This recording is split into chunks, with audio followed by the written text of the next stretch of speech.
नमस्कार, मैं हूं कुमार अनिल। डॉक्टर भीमराव अंबेडकर की पुस्तक बुद्ध और उनका धम्म, इसकी 34वीं कड़ी लेके मैं आपके सामने उपस्थित हूं। आज हम बड़ा रोचक विषय पर बात करेंगे। बुद्ध ने बताया है कि 4 चीज़ें कैसे बढ़ सकती हैं। वो हैं सुंदरता, शक्ति, आयु और शांति।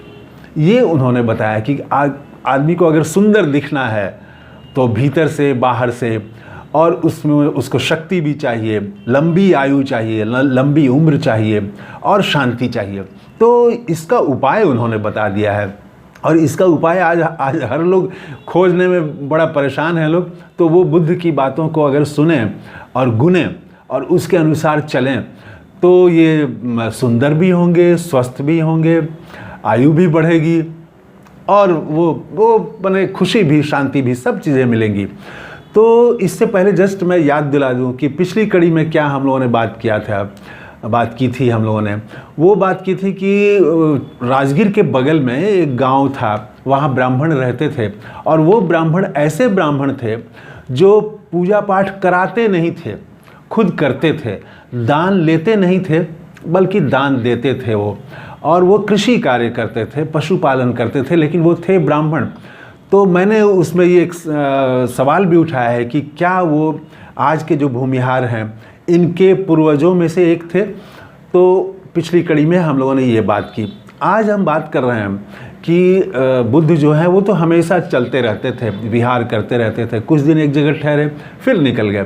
तो इस बार वो श्रावस्ती में हैं, और श्रावस्ती के निकट ही एक जनपद है उत्तरवती।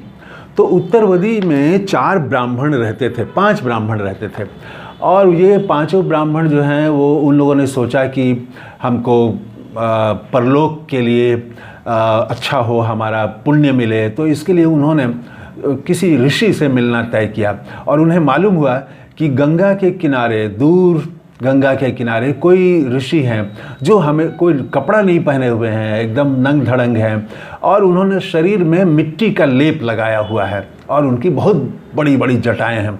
तो वो उनसे मिलने के लिए निकले। तो रास्ते में बहुत धूप थी, और इन लोगों को, 5 ब्राह्मणों को बहुत प्यास लग गई, बहुत तेज़ प्यास, कि अब तो मुश्किल है। तो अब देखा कि कहीं कोई आबादी नहीं है, कोई घर नहीं है। पहले तो आबादी भी कम थी। फिर इन लोगों ने दूर में देखा कि एक पेड़ है, तो इनको लगा कि उस पेड़ के आसपास ज़रूर कुछ मकान होंगे, आदमी रहने वाले लोग होंगे। तो वो वहाँ किसी तरह से पहुँचे, लेकिन वहाँ तो कोई घर नहीं था, कोई आदमी नहीं। तो वो रोने लगे उस पेड़ के नीचे बैठ कर। तो वो पेड़ में एक देवता थे, वृक्ष देवता। तो वृक्ष देवता जो है वो जागे, उन्होंने पूछा कि क्या बात है। तो इन्होंने बताया कि हमें बहुत प्यास लगी है, और ऐसे ऐसे हम ऋषि की खोज में निकले हैं।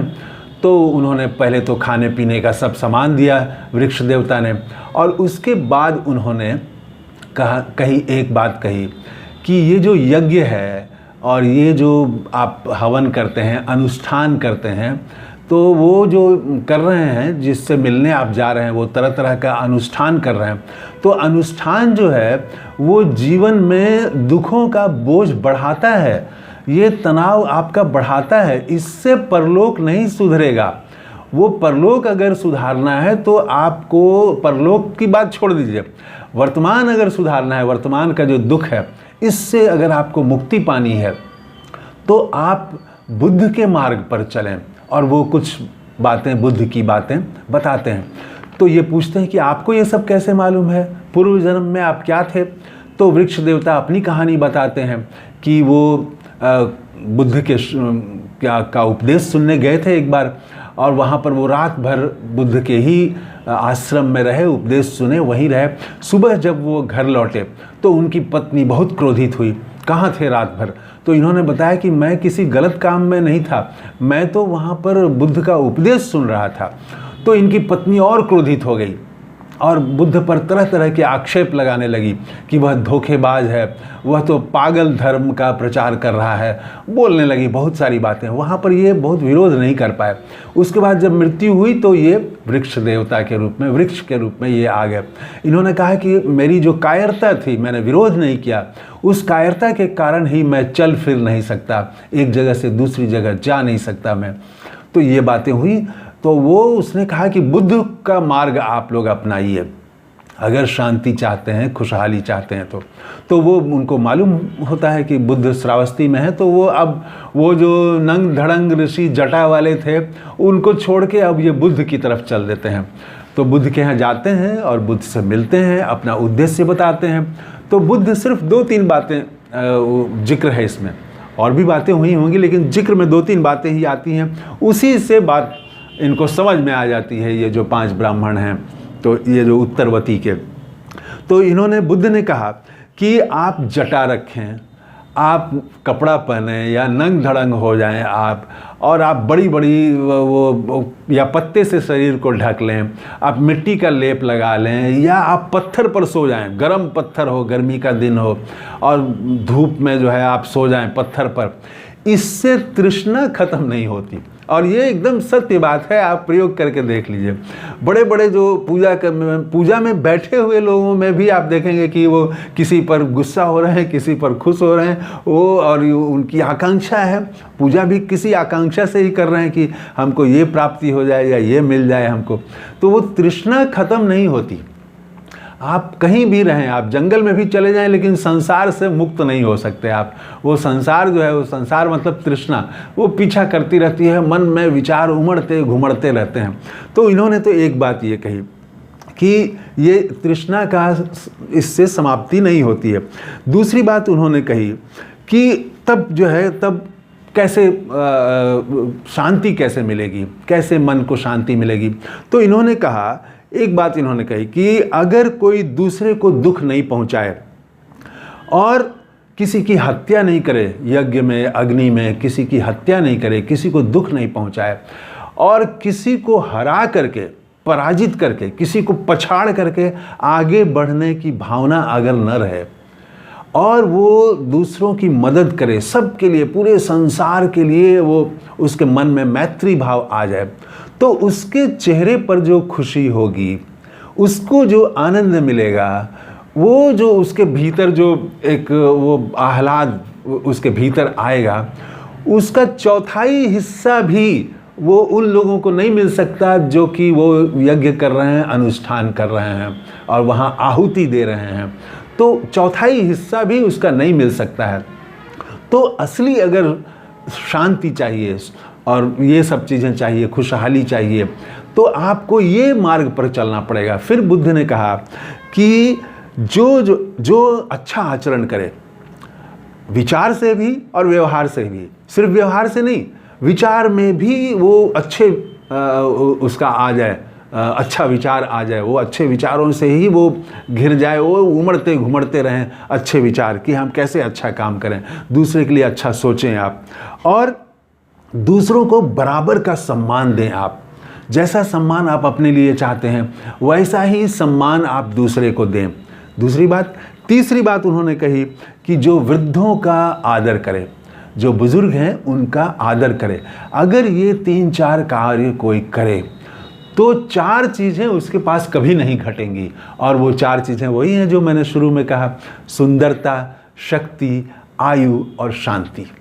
तो बुद्ध ने बताया कि अगर सुंदर दिखना है, अगर आपको शक्ति चाहिए, अगर लंबी उम्र चाहिए, अगर शांति चाहिए, तो ये काम आप करें। आप पूरे संसार के प्रति मैत्री भाव रखें, दूसरों को बराबरी का सम्मान दें, वृद्धों की सेवा करें, दूसरों की मदद करें। आप ये 3-4 कार्य करते ही आप देखेंगे कि आप ये, और ये प्रैक्टिकल बात है। और बुद्ध ने कोई जड़ी बूटी लगाने का, कोई पाउडर और स्नो और वो सब चीज़ की बात नहीं की सुंदर होने के लिए। उन्होंने तो वो वैचारिक बात की, वैज्ञानिक बात की। हम आज पढ़ते हैं कि फलाना वो लगाइए और उससे जो है वो सुंदर हो जाएंगे, बाद में पता चलता है कि उसमें केमिकल है और वो चेहरे को बिगाड़ देता है। लेकिन बुद्ध ने जो बताया सुंदर होने का और शक्तिवान होने का, लंबी आयु होने का, वो प्रैक्टिकल बात है। प्रैक्टिकल आप करके देखिए। आप किसी को आप कह दीजिए कि जब मैं नाराज़ होता हूँ, किसी छोटे व्यक्ति से जब मैं बात करता हूँ, कोई संपादक हैं और वो साधारण रिपोर्टर से जब बात करता है, तो आप कह दीजिए प्रयोग करने के लिए कि उस समय उसका वो वीडियो बना लें, तो जब किसी को वो डांट रहे हों, क्रोधित हो रहे हों, तो उस समय का वो वीडियो बना ले। और जब आप किसी को स्नेह देते हैं, किसी के प्रति बराबरी का भाव रखते हैं, किसी को आप सम्मान देते हैं, उस समय का वीडियो बना ले। और आप खुद वीडियो देख लीजिए, दोनों में आपके चेहरे में बड़ा फ़र्क आएगा। तो बुद्ध ने ही एक जगह कहा है, ओशो ने कहा है, बुद्ध के बारे में कहा है, तो बुद्ध का उदाहरण देते हुए उन्होंने समझाया है कि अगर आप क्रोधित हों तो उस समय आईने के पास आप चले जाइए। तो आईने के पास जैसे ही जाएंगे आप देखेंगे अपना चेहरा देख के फिर आप क्रोध करना भूल जाएंगे, इतना बदसूरत हो जाता है आदमी। तो मन में अगर गुस्सा हो, घृणित विचार हो, ईर्ष्या हो, द्वेष हो, तो चेहरे पर सुंदरता नहीं हो सकती। ये वैज्ञानिक बात है, ये आप करके देख सकते हैं। लेकिन चेहरे पर अगर भीतर मन में मैत्री का भाव हो, पूरे संसार के लिए अच्छे कार्य आप करें, वृद्ध की सेवा करें, तो आपके चेहरे पर जो प्रसन्नता आएगी, जो सुंदरता आएगी आपके चेहरे में, आपके मन में जो शांति आएगी, और इसी से आपकी उम्र भी बढ़ेगी, आप स्वस्थ भी रहेंगे, आपको शक्ति भी मिलेगी। तो बुद्ध ने बताया, ये बहुत वैज्ञानिक तरीका बताया कि अगर सुंदर होना है, शक्ति बनाना चाहिए, मतलब आप अच्छा स्वास्थ्य चाहते हैं, लंबी उम्र चाहते हैं और शांति चाहते हैं, तो ये काम करें। तो इस कड़ी में इतना ही। आगे की कड़ियों में अब हम बात करेंगे। अभी तक हम लोगों ने देखा कि बुद्ध ने के जो शिष्य बने हैं वो सम्राटों के पुत्र, राजकुमार और ऐसे लोग और ब्राह्मण, ये लोग ही बनते रहे हैं। अब जो जातीय सीढ़ी में जिनको ब्राह्मण धर्म ने नीचे रखा है, निचली जातियों को भी दीक्षा दी, उनको भी शिष्य बनाया बुद्ध ने। अब ऐसे लोगों की अगले कड़ियों से बात शुरू होगी। तो इस कड़ी में इतना ही। बुद्ध को नमस्कार। कैसा लगा कमेंट करके ज़रूर बताइएगा। थैंक यू, धन्यवाद, जय हिंद।